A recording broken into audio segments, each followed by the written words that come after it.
Good morning. कल हम लोगों ने सॉलिड स्टेट में पढ़ा था कि क्रिस्टल जालक क्या होता है और उससे कुछ भाग के बारे में हम लोगों ने बात की थी। तो आज हम लोग बात करेंगे थोड़ा विस्तृत रूप से, क्योंकि ये पूरा चैप्टर बहुत ज़्यादा ही कॉन्सेप्टनल है और इसमें हर टॉपिक अगर आपको क्लियर नहीं है तो फिर कोई समझने या कोई कॉन्सेप्ट समझने का फिर कोई मतलब भी नहीं है, फिर आप आगे क्वेश्चन जो है उसको भी सॉल्व नहीं कर पाएंगे। तो पहले बात करते हैं लैटिस प्लेन की या क्रिस्टल लैटिस की। तो सबसे पहली बात ये है कि ये क्रिस्टलीय ठोसों में होता है, अक्रिस्टलीय में ये नहीं होता है।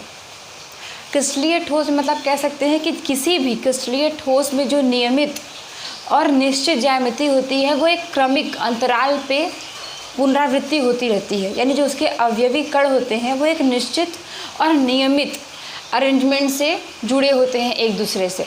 तो ये जो पूरा आपका स्ट्रक्चर बनेगा, जैसे आप फिगर में देख रहे हो, पूरा आपका स्ट्रक्चर जो दोनों ये पूरा क्यूबाइड है एक बड़ा, इस पूरे को आप कहेंगे क्रिस्टल लैटिस या लैटिस प्लेन। सीधी सी बात है। दूसरा पॉइंट था कि लैटिस पॉइंट क्या होता है।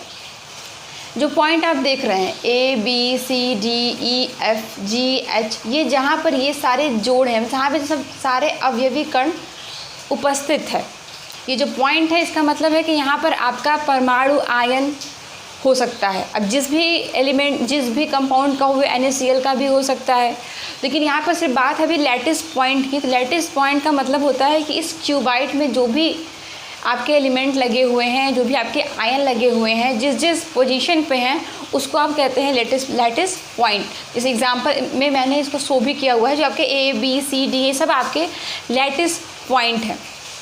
क्रिस्टल प्लेन की बात करते हैं तो लैटिस प्लेन या क्रिस्टल लैटिस जिस प्लेन में बना होता है, यानी जिस प्लेन, यानी 2 डायमेंशन 3 डायमेंशन, लेकिन आपको ये ध्यान रखना होगा कि ये हमेशा 3 डायमेंशन होता है, त्रिविमीय संरचना होती है, 2 डायमेंशन नहीं होता है। क्यूबाइड हमेशा 3 डायमेंशन में होता है, जिसमें लंबाई, चौड़ाई और मोटाई या ऊंचाई आप कह सकते हैं होता है। तो जिस प्लेन में ये संरचना बनी होती है आप उसको कहते हैं, जिस प्लेन आप सीधे कह सकते हैं कि जिस प्लेन में आपका क्रिस्टल लैटिस होता है आप उसको क्रिस्टल प्लेन कहते हैं। कल इतना हमने पढ़ा था और इसमें थोड़ा सा हम लोग विस्तृत पढ़ लिया। अब बात करते हैं यूनिट सेल की। तो सबसे इम्पॉर्टेंट है आपका यूनिट सेल। यूनिट सेल होता क्या है, कितने प्रकार हैं, कैसे आप जानेंगे कि क्या होता है यूनिट सेल। जैसे घर बनता है, तो जब घर बनता है तो उसमें हम लोग ईट से बनाते हैं, ब्रिक्स जिसको आप लोग कहते हैं। तो ईट आपका जो होता है वो सब एक साइज के होते हैं, समान संरचना के होते हैं और उनका एक निश्चित अरेंजमेंट होता है।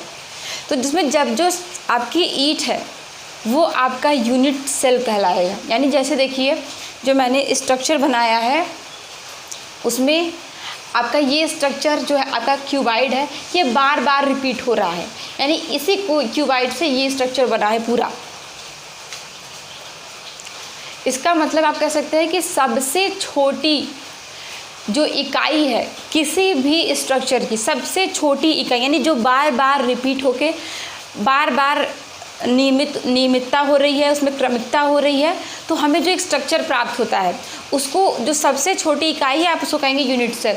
जैसे यहाँ पे देखिए एक आपका ये क्यूबाइड हो गया, एक आपका ये क्यूबाइड हो गया। अब आप इसको और भी अगर आप बड़ा करेंगे तो आपको यही स्ट्रक्चर लगेगा आगे। ऐसा तो नहीं कि आप क्यूबाइड की जगह आप यहाँ पे स्क्वायर ले लेंगे, आप यहाँ पे आयत ले लेंगे, ऐसा नहीं कर सकते।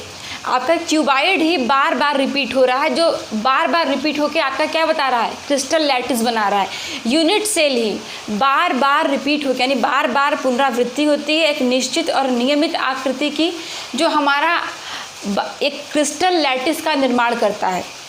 यूनिट सेल ही एक क्रमिक और निश्चित व्यवस्था में बार बार पुनरावृत्ति होती है और जिसके बाद जो हमें संरचना प्राप्त होती है उसको हम लोग कहते हैं क्रिस्टल लैटिस। यानी यूनिट सेल किसी भी क्रिस्टल लैटिस की सबसे छोटी इकाई है। यानी जब आप घर बनाते हैं उसमें जो आप लोग ईटा यूज़ करते हैं, ईटा प्रयोग करते हैं, वो उसमें सबसे छोटी इकाई क्या होती है, वो ब्रिक्स आपका, तो वो आपका यूनिट सेल है। उसी तरह इस क्यूबाइड में बार बार एक ही क्यूबाइड निश्चित और नियमितता से पुनरावृत्ति होती है, जिसके फलस्वरूप वो क्रिस्टल जालक आप लोग कह सकते हैं क्रिस्टल लैटिस और लैटिस प्लेन का निर्माण करता है। अब बात करते हैं कि इसमें जो मैंने नीचे दिखाया है यही यूनिट सेल है आपका, इसको मैंने यहाँ पे बना के दिखाया है। A B C लंबाई, चौड़ाई और उसकी मोटाई है, ये तीनों एक एंगल से बंधे हुए हैं, अल्फ़ा, बीटा और गामा। तो यूनिट सेल जो होता है ये कई प्रकार का होता है। यूनिट सेल में आपका एक होता है सिंपल यूनिट सेल और एक आपके होते हैं central cubic unit cell. Central cubic में आपका आता है BCC, FCC और एंड ECC, यानी बॉडी सेंटर्ड, फेस सेंटर्ड और एंड सेंटर्ड।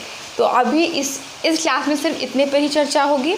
इसके बाद की क्लास में हम आपको यूनिट सेल के पूरे प्रकार और एग्जाम्पल और न्यूमेरिकल सॉल्व करवाएंगे। Thank you.